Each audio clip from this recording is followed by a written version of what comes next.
என்னதான் ஸ்கார்ஃபேஸ்ங்கிற இந்த சிங்கம் 4 வருஷத்துக்கு முன்னாடி இறந்திருந்தாலும் இதோட பேரை இன்னி இந்த உலகம் மறக்கல. அப்படி இந்த ஸ்கார்ஃபேஸுக்கு என்னடா பாஸ்ட் இருக்குன்னு பாத்தீங்கன்னா 2007ல மசை மாறாங்கிற ஒரு இடத்துல அஹாடிங்கிற இந்த சிங்கத்துக்கும் மாமாலயாங்கிற இந்த சிங்கத்துக்கும் சேர்த்து 4 குட்டிகள் பிறக்குது. பிறந்த 2 வருஷத்துல அதோட அப்பாவே அந்த 4 சிங்கத்தையும் கூட்டத்தை விட்டு துரத்தி விடுறாரு.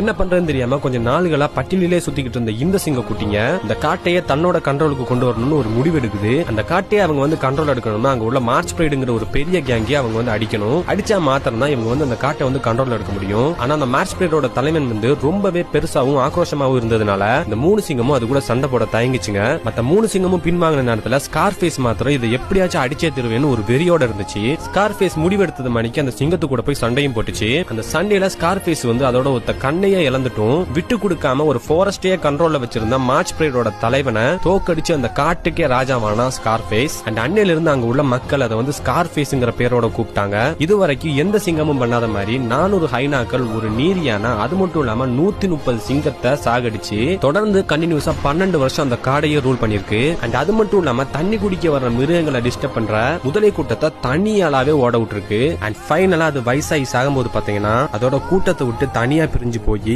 8 பிரைட தன்னோட கண்ட்ரோல்ல வச்சுக்கிட்டு உயிரை விட்டுருக்கு. இந்த ஸ்கார்ஃபேஸ் பிறக்கும் போதும் சரி வாழும் போதும் சரி சாகும் போதுமே ஒரு கிங்கா தான் இருந்திருக்கு, ஒரு கிங்கா தான் இறக்கவும் செஞ்சிருக்கு.